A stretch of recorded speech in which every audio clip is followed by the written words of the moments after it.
Rashida Tlaib gets censured, and understand, being censured literally means nothing. It is a slap on the wrist. It's purely symbolic. And here's what Nick says: the most violent institution in human history that is currently sponsoring a genocide censured Rashida Tlaib for her use of the slogan "From the river to the sea." Zionists must tone police and attack speech because they are losing the battle of ideas. And that's spot on. And here is Nick's video that sums it all up. The most violent institution in human history, the United States Congress, just voted to censure their only Palestinian congressperson as they are committing a genocide against the Palestinian people. The United States Congress censured Rashida Tlaib because Rashida Tlaib's support for the Palestinian people hurt the feelings of their Zionist donors. That's literally what it is. Everything else they say is bullshit. Even though this is a disgusting move by Congress, Rashida Tlaib should absolutely wear this as a badge of honor. If you are an elected progressive in Congress, the most violent, corrupt institution in human history, how are you not being censured? If I was ever elected to Congress, I will be censured in 2 weeks tops. I think that should be our new standard. Like, hey, Nick, we elected you 6 months ago and you haven't been censured yet.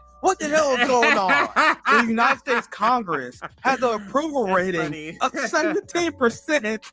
The United States Congress is out of compliance with the American people, and they think they have the right to censure people? If I was a congressman, these clowns with 70% approval ratings try to censure me, I'll just laugh right in their face. One more quick thing. Don't forget that 22 Democrats joined with Republicans to help pass this censure. Liberals supporting the slaughter of the Palestinian people and censoring people who speak up for it shows exactly why we say liberals will always side with genocidal fascists over people who resist oppression.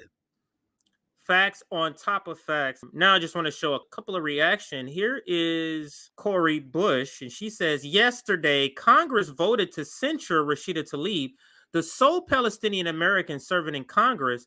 Our own colleagues who talked with her, laughed with her, spent time with her, and smiled in her face. Sounds like Cori Bush and Rashida Tlaib are finding out that Congress is a bunch of snakes, and you shouldn't have been playing nice with them from the beginning. You should have been adversarial towards them from the beginning. Here's another tweet. Here is Rashida Tlaib right here saying, I am the only Palestinian American serving in Congress, and my perspective is needed here now more than ever. I will not be silenced, and I will not let anyone distort my words.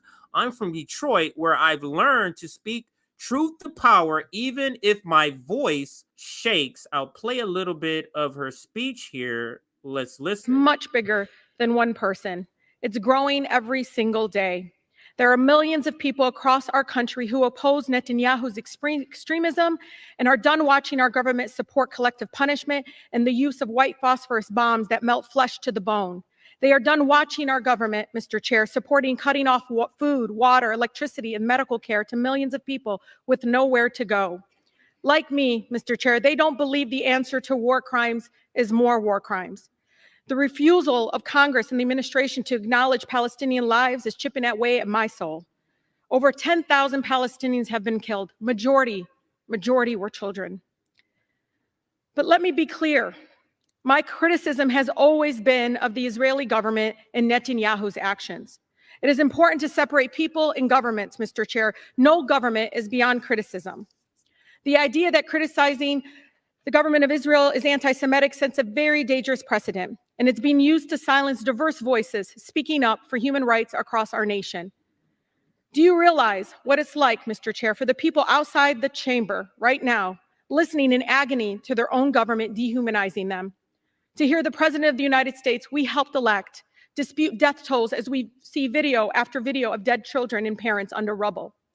Mr. Chair, do you know what it's like to fear rising hate crimes, to know how Islamophobia and anti-Semitism makes us all less safe, and worry that your own child might suffer the horrors that 6-year-old Wadia did in Illinois?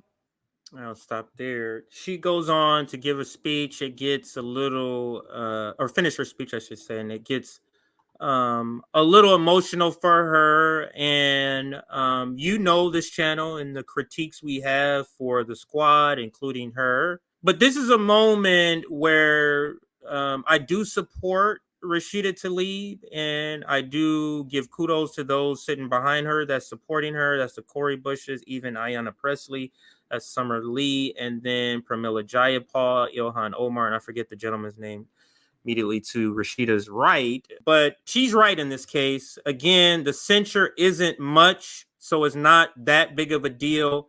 But the vote count was 234, 22 of them being Democrats who voted against her. If those 22 Democrats would not have voted against her, it would not have passed.